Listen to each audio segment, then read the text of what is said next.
So hello everyone and welcome to Conversations on Ichnology. The International Ichnological Association is glad to offer this lecture series to anybody interested in ichnology. The lectures will be held on the last Friday of each month until November and made available in the IIA YouTube channel. Thank you for joining us today, and thank you to all IIA members who support our organization. If you are not already a member, we invite you to visit our website and join the IIA. But our special thanks today go to Rabia Jacobs, a young ichnologist from South Africa who gently agreed to share with us her amazing research about termite nests and their value as a paleoclimate proxy. Rabia Jacobs completed her master's in geology at the University of Cape Town, where her research focused on novel fossilized termite nests and their geochemical signatures as archives of paleo-environmental change. Her work combined ichnology, geochemistry, and paleoclimatology to shed light on termite behavior and quaternary climate dynamics in South Africa. During his master's, she was supported by the International Ichnological Association to attend ICNIA in Brazil, which shaped her academic journey and connected her to the global ichnological community. Beyond academia, she is passionate about urban sustainability, climate change, and connecting with nature. This talk will be recorded, thus I gently ask you to close your microphones to prevent noise interference. Rabia, you have the floor. Thank you, Renata. Thank you for that lovely introduction. Hello, everyone. I'm calling in from Cape Town, South Africa. Today, I'll be speaking about my research on fossilized termite nests and their use as a paleoclimate proxy. Yeah, my name is Rabia Jacobs. My supervisor is Dr. Minka Abrams, which I'm sure you all know from the last ICNIA meeting, and Professor Chris Harris at the University of Cape Town. Okay. So for a little bit of background on fossilized, on termite nests in general, there are termite nests scattered all over Africa as these beautiful mound sort of structures. And they come in all sorts of shapes and sizes, but in South Africa specifically, if you're driving around the country, you'll see them as these sub-aerial mounds, but they also come in different shapes. So these are the three different types of mounds of termite nests. Some termites construct their nests within trees, and these are typically in forest regions, in tropical areas, or these large sub-aerial mound shapes. And then in addition to this, we also have the subterranean below the ground termite nests. And then within these sub-aerial mounds, we can also, sometimes the termites use these mounds as ventilation for their nests.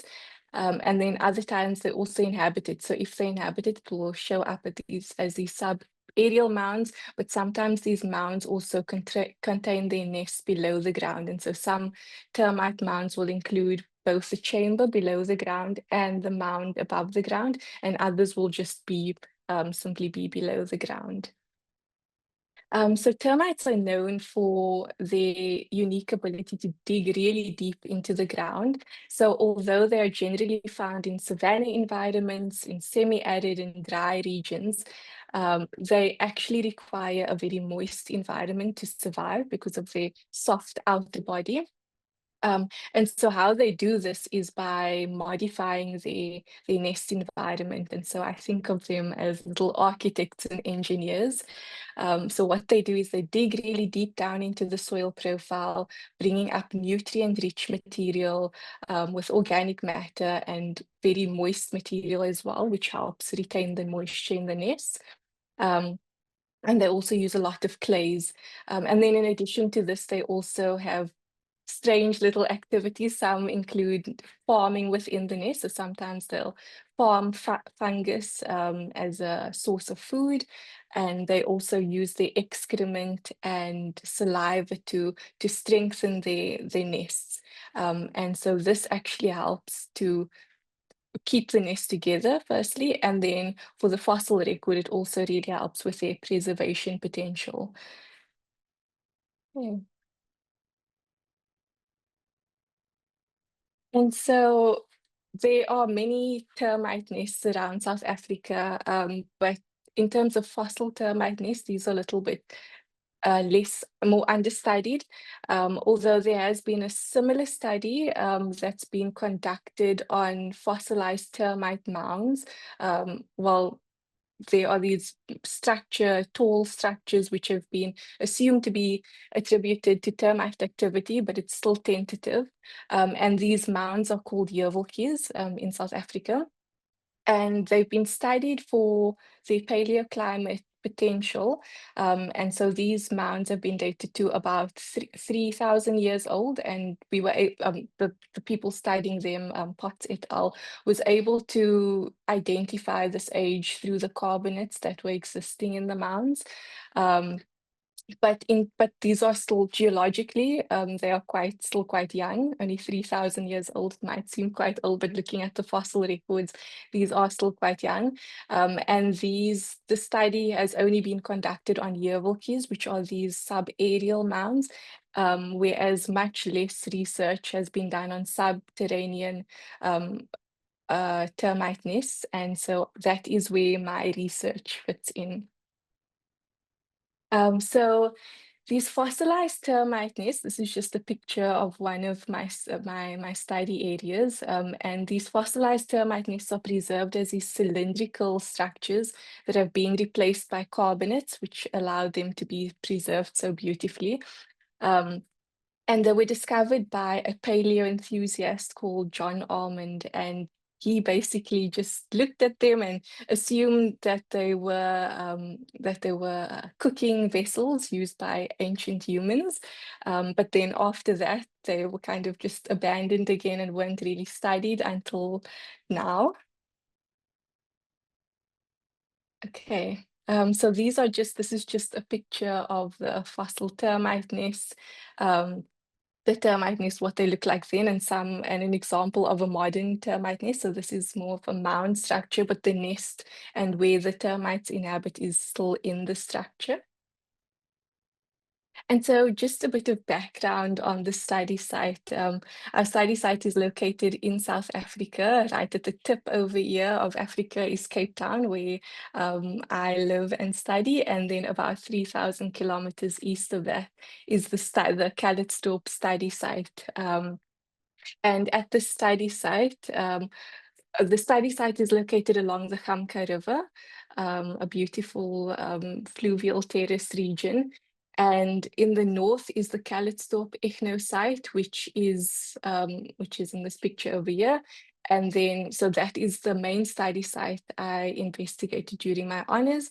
And then for my master's, we continue to look at some more fossilized termite nests further down in a nature reserve, the Groenefontein Nature Reserve.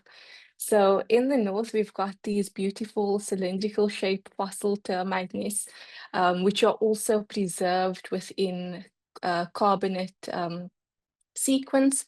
So this just shows the different types of carbonates that it's been preserved in, which have been preserved along an ancient fluvial terrace. So these nests are composed of carbonates themselves, but then also preserved in a carbonate sequence along an ancient fluvial terrace. And then so that's the Calitzdorp ichnosite.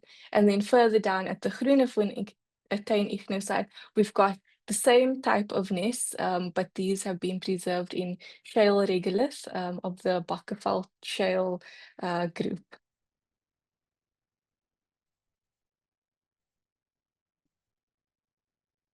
Okay, so these nests have been dated to about 300,000 years old, which falls within the Middle Pleistocene. And this is interesting for two reasons. Firstly, because these nests are quite novel. I mean, previously those Yeovilkies have been tentatively linked to termites, but there isn't a completely strong link, and they don't show any evidence of the nest itself. Whereas these nests show a more clear link to termite activity.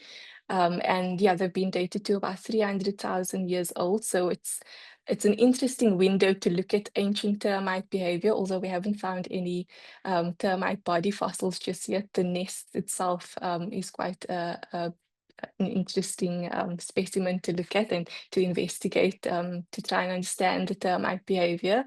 But then also around 300,000 years ago in the Middle Pleistocene, it was also quite an interesting time of human evolution. I mean, I'm not an archaeologist, but it was quite an interesting time of human evolution as well as the use of stone tools in that particular time. So using these nests to try and understand paleoclimate would be interesting both as investigating termite nests as a proxy for paleoclimate, but then also sort of reconstructing what life was like for ancient humans and what sort of resources they had at hand.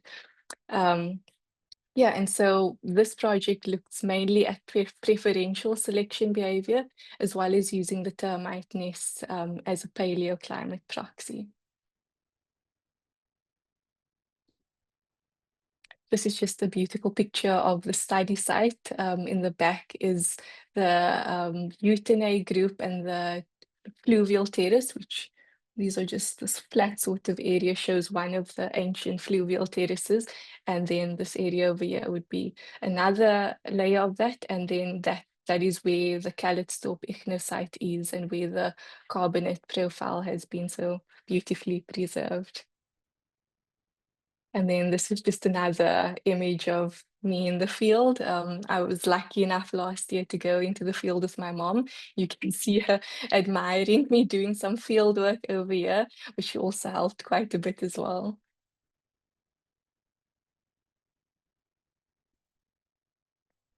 Okay, so the aims of this research was twofold. Firstly, to try and investigate the ancient termite nest construction and preferential selection behavior. So as I spoke about before, termites will dig really deep down into the soil profile to collect materials to build their nests with, so which really helps them survive in a range of different environments.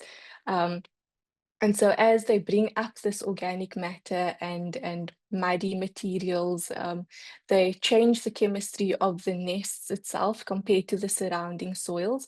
So this is something that's been documented in research looking at modern termite nests, especially in desert and really arid environments.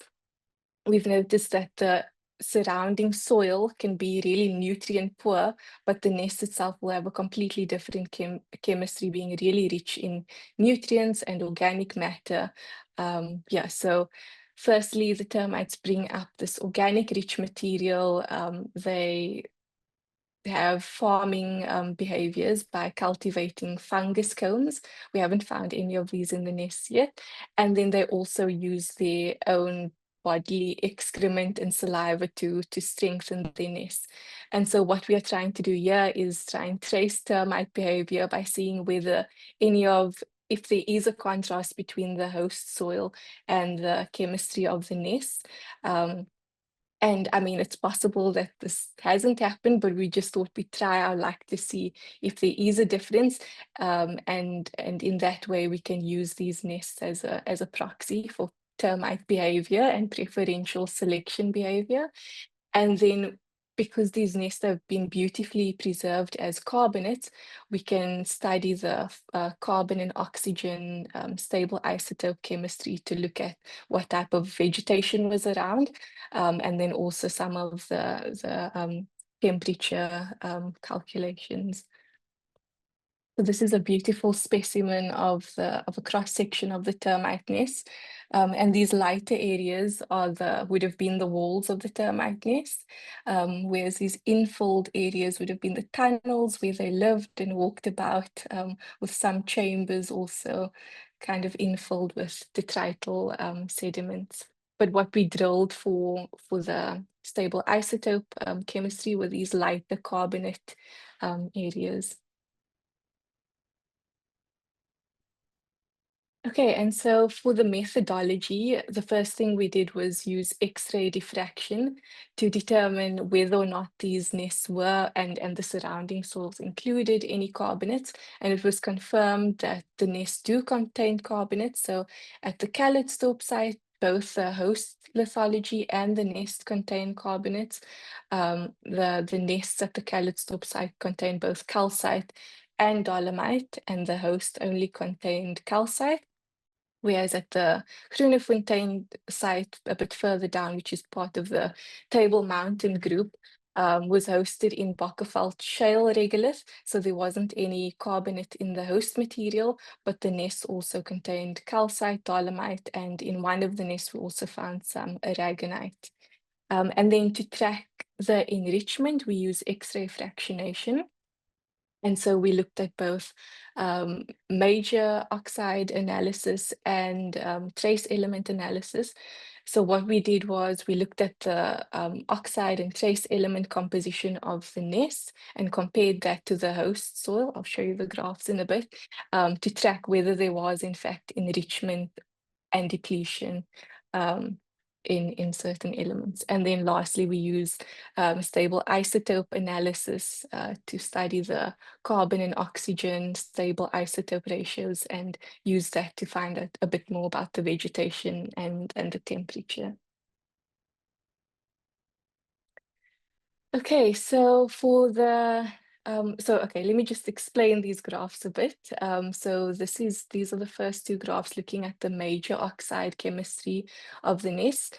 So this the horizontal line over here showing one is what we normalized the chemistry of the nest to. So this would indicate the host soil, which would be the normal, which is what we're comparing the chemistry of the nest to. And then in pink over here is the chemistry of the nest at the Calitzdorp site. And then in green and purple over here, we've got the chemistry of the nests at the Groenefontein site, both compared to their respective host lithologies. And what we can see over here is that at both sites, it's got quite a similar geochemical trace, being enriched in magnesium, calcium, at the Calitzdorp site also being enriched in sodium, as well as phosphorus.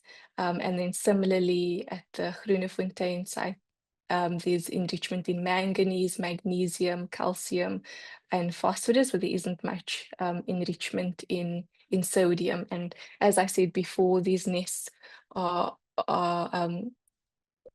the termites themselves use their saliva and excrement, as well as organic matter to enrich these nests with different materials. And so the nest itself can be quite alkaline. And so we anticipated that the nest would be quite rich in exchangeable bases.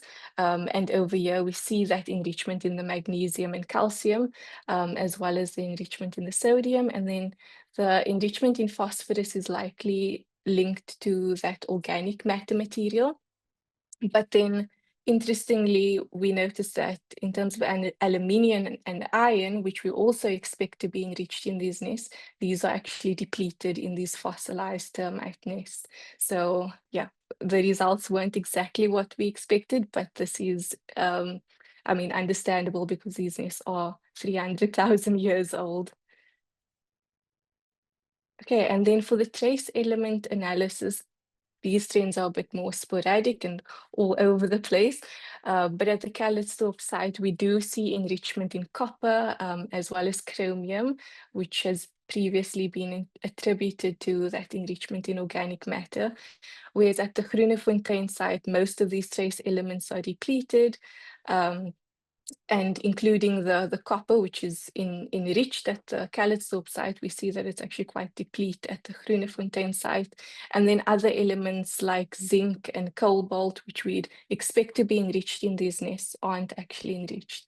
And another thing that I've forgotten to mention in the previous slide is that the extent of enrichment at the Calitzdorp site isn't as high as the Groenefontein site, and this is likely due to the fact that both the nest and the surrounding soil, the surrounding paleosoil at the Calitzdorp site have been replaced by carbonates and calcified, whereas at the Groenefontein site, the chemistry of the shale is vastly different from the carbonate nests. Okay, and then lastly, for the stable isotope analysis, which is the most exciting for me, I come from a background of being really interested in climate change and trying understanding ancient climates. So yeah, it was quite interesting to see what came out of this. So just to break this down, on the x-axis, we are looking at the oxygen isotopes, which can tell us a bit about the temperature at the time that these nests were replaced by carbonates. And then on the y-axis, we are looking at carbon isotopes, which can give us an indication of what type of vegetation existed at the time. And so over here, we've got this middle line, which separates a stronger C4 signal versus a stronger C3 signal. So C4 plants are typically adapted to a wide range of environments, but can really thrive in environments where there's low rainfall and it's quite hot and a relatively nutrient poor environment, where C3 plants we will generally find in forested areas that have a lot of rainfall and a little bit cooler. And so this line divides the C3 and C4 vegetation. So these values will obviously from the plant itself will change. So when the plants break down, they go into the soil and the soil kind of picks up this C3, C4 signal, but that obviously changes over time as the soil changes and gets replaced by these carbonates. So it fractionates over time.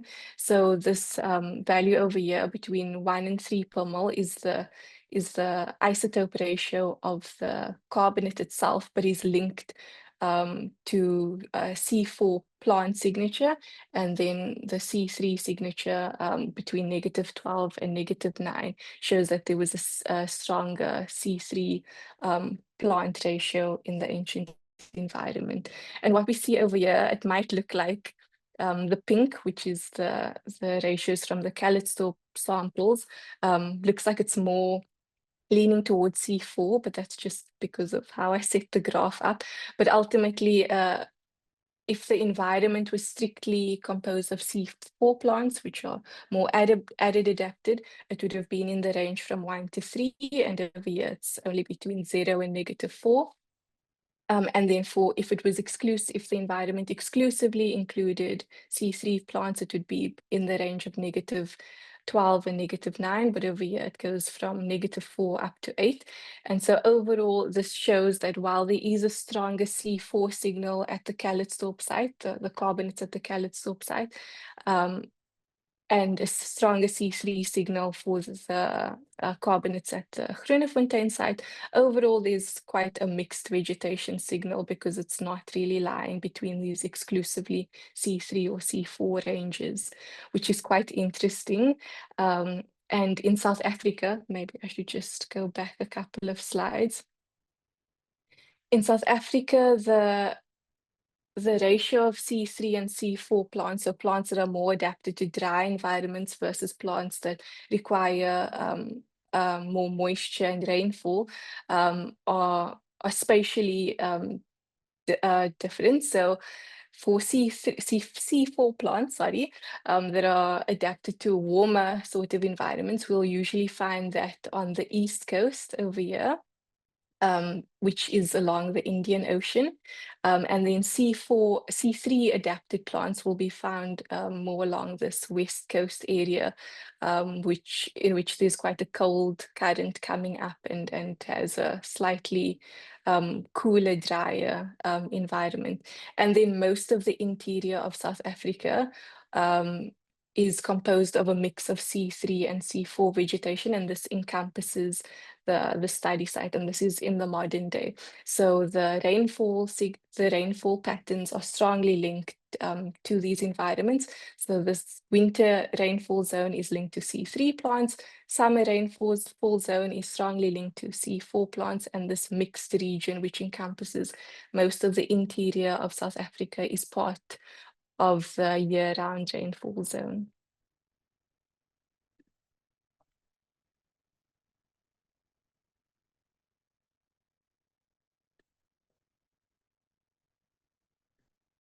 Okay, so then finally, some of the insights. So we see that there's quite a lot of variability in the enrichment patterns, particularly for the trace element analysis. For the major oxide analysis, we expected those enrichments in magnesium, sodium, and calcium, because we know that modern termite nests are quite enriched in these exchangeable bases. However, there were some elements like iron and aluminium, which we expect to be enriched in the nest, that weren't ultimately enriched at the end. And so there is some deviation from the reported enrichment patterns in modern termite nests. And while we can link the enrichment of magnesium and calcium to an enrichment of exchangeable bases, it's more obvious that these would be linked to the fact that these nests are now carbonates. So composed of dolomite and calcite, which are rich in calcium and magnesium. However, in order for these nests to be so strongly calcritized, it's likely that there was an initial input from the termite activity, which enriched the nest in calcium and magnesium. And I think additional evidence for this is the fact that at Calitzdorp, where the surrounding soils are also composed of carbonates, there isn't any dolomite present. So that's what really sets the termite nest aside from the host soil, which really shows that there might have been quite a lot of activity here, which is still being preserved today in the form of a carbon, in the form of calcite and dolomite. And then those enrichments in manganese and phosphorus could possibly also be linked to the enrichment of organic matter, which these termites bring up. But I think more realistically, the chemistry of these nests have really been masked by age. So it's possible that these nests look completely different when they were just formed, and then likely changed quite a lot over time, being replaced by the carbonates, being changed by weathering patterns. But luckily we had these termites there who were using their saliva and excrement to really fortify these nests and really allowing them to really stay strong against the effects of weathering and erosion, and ultimately being preserved as these carbonates. And then lastly, we find that there's a mixed C3, C4 vegetation signal preserved in the carbonates, looking at the stable isotopes, which in the modern day environment is strongly linked to a year-round rainfall zone. Now, we are not saying that that is exactly what the environment looked like at the time, but just looking generally at the changes in vegetation in South Africa, there has constantly been that link between rainfall and vegetation. And so it's possible that there was a similar sort of environment with limited but year-round rainfall at the study site. And then in terms of the oxygen isotopes, I didn't speak too much about that in this talk, but doing a couple of calculations and just looking at what the most common temperature ranges that were coming out from the oxygen analysis, it looked like the ambient temperatures were likely between 25 to 30 degrees Celsius. which could plot this area as being in like a arid, semi-arid environment with year-round rainfall, but likely limited rainfall due to the presence of these C4 plants. Thank you so much. That's all from me, and I'll be happy to take any questions or comments. But yeah, thank you very much for this opportunity.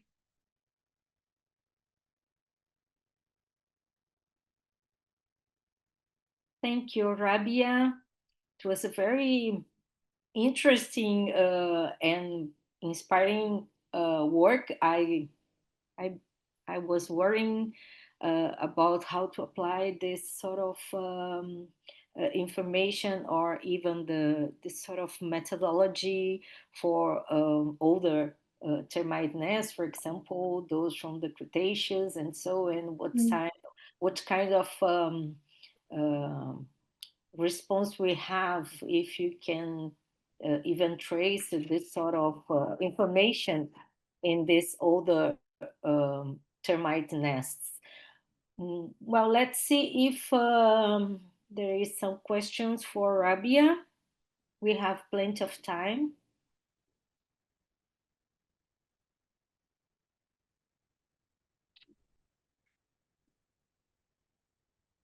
No questions?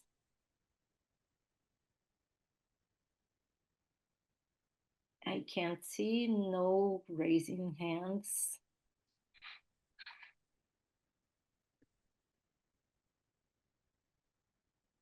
So I have a question for you, Rabia. Have you not? Do you think that we can also use termite nests to evaluate carbon sequestration in the fossil record? Because we know that they are very good uh, carbon keepers inside the nest in the modern environment. I always um, I was think about the possibility to use them as a kind of uh, proxy for carbon sequestration. What do you think about it? Do you have any Mhm. experience in this field? Yeah, no, that's actually quite an interesting question. In terms of methodology, I'm not sure how we'd go about that. I mean, we'd have to work out, have a means of checking what the ambient environmental carbon levels were like at the time, and then compare that to what we're finding in the termite nest. But I definitely think that that is a possibility. I mean, these termites are living creatures, and so they do take up quite a lot of carbon, and I mean the nest itself would take up a lot of carbon, and just all the activities that are happening within the nest. As I mentioned before, sometimes these termites have like fungus culturing, which I mean we didn't find in these nests, but all of these activities, and I'm sure that there must have been like a lot of different chemical reactions happening in these nests. And something that I've read up about with, particularly for termite mounds, we're not sure if these nests in particular had a surface sort of expression, but it's possible that there was, these nests were below the ground and then there was a mound above that, but obviously wouldn't be able to see that today because of what's been left behind. But often I think going back to one of my slides where I showed that there can be a mound at the surface where the termites live in, but then sometimes there's also just a mound at the surface, but the termites are living at the bottom. And what they use the mound for in like more arid environments is for airflow. And so they've got these intricate architectures where they can, from season to season, they can change the amount of air that's coming in and going out of the nest.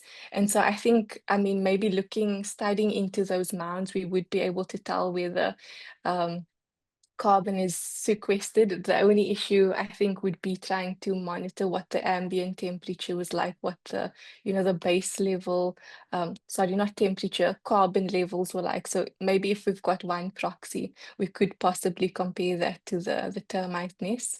But yeah, I found that quite interesting doing this research about like how they modify their nests. So in the summer, when they need more ventilation, they'll open up these little holes. And so I think of them as little air cons. And then in the winter, to prevent any sort of excess moisture coming into the nest, they block these off. And so it reminds me of those Moroccan structures that they use to create internal air cons. And I mean, these termites are doing them thousands of years ago. It's quite fascinating. Well, thank you very much, Rabia. Yeah, We can see your enthusiasm working with this stuff, and this is really yeah, good. And we also, I had a student that worked with some termite nests preserved in Pleistocene deposits as well. Um, yeah, and I remember that we didn't make this sort of geochemical analysis, but yeah, it was they were much more common, preserved in some how can I say, in some special levels, stratigraphic levels, and mm, we use them to infer more warmer climates, like you have found using your geochemical approach. So I'm really happy to see your work, that it is not only validating some ideas that we had based on the termite behaviors only, and yeah, that now it's very good to see that this sort of um, tools like geochemistry validating interpretation that we made before using only the animal yeah. behavior. It's really nice to No, see. yeah, no, it is definitely a strange way of going about things. I just remember when I started my honors year, Minka Abrams was looking at these termite nests. She really wanted to step away from the dinosaur tracks and look at these nests. But I came to her and I told her I'm particularly interested in ancient climate. And so we started during my honors year really trying to see whether it can be used as a proxy. And so sometimes when I present, I feel like presenting at the Ichnia conference and then at the quaternary science conference before that. Like I never feel like I fully belong in any sort of circle because I'm using a geology, like a geochemistry tool, but looking at termite behavior and then also looking at paleoclimate. So it's always felt like it's a bit all over the show. But I guess it just shows that, I mean, and in a lot of these nests, there are possibly carbonates, which makes them even more useful because termite nests are generally linked are generally found in arid and semi-arid areas, which is quite amazing given the fact that they need moisture. But then we also found that we can get a lot of pedogenic carbonates in these areas as well. And so I feel like it's worthwhile re-exploring those termite nests that we looked at in a different way and seeing whether we can apply geochemistry to them and then vice versa. My supervisor Minka Abrams is now taking a deeper dive into the morphology of the nests and seeing whether she can find any body fossils, which is I think a little bit more challenging to find given their soft bodies. But yeah, it's been quite a journey, quite interesting. I think starting out, I didn't think I'd enjoy it so much. I was like, what am I going to? I'm a geologist. What am I doing with termites? And now, like, I've got so many ideas for future research, but I think for now, I'm giving it a break. Yeah, But anyway, it's very inspiring, and it's good that we see this sort of word, so we can think about to explore a little bit more integrated approaches using this yeah, sort of tools, and making bridges between geochemistry and other analytics researches yeah, for better understand bioturbation. So I don't know if definitely. anyone has another question to Rabia, or if you want to. explore a little bit more or tell us something else, Rabia? I think that's all for my presentation. But I'm not sure. I think if there are any younger academics here, I mean, I could share a little bit about my experience. I mean, I genuinely didn't think I'd go into geology or any of this geochemical studies. But yeah, I mean, I could speak a little bit about that, or if anybody has questions more generally on the journey and my experience, I'm open to taking questions or comments about that as well.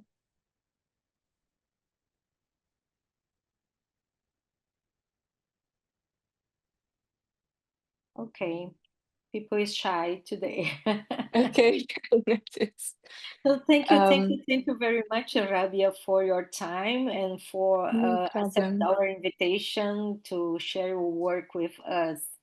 And I hope to see Definitely. you soon in any other Ichnological meeting, or maybe come Hopefully, back yes. here to talk about other research that we're doing. Definitely. Yeah, I mean, after submitting the masters, I was so relieved and I was like, I just need a break until I do a PhD. But now that I'm starting to move into going into work, I'm like having all these ideas coming through for a PhD. So if anybody has any PhD related projects that you'd like to discuss, I'm always open. And then if anybody has any questions around my research or just generally, you can feel free to reach out to me. It's also Rabia Jacobs on LinkedIn, and I can share my email as well if anybody's interested in finding out more. Yeah, Thank you very much. If anyone wants to the Rabia email and don't have a way to find her, you can ask us in the International Ethnological Association, and we will be very happy to share it. Thank you very much. Thank you for your thank you. assistance. Thank you, No Rabia, and problem. we hope to see you on the last Friday of October in the next talk in the Definitely. conversations on Ichnology. Definitely. Thank you so much for having me. Bye bye. Bye. Bye.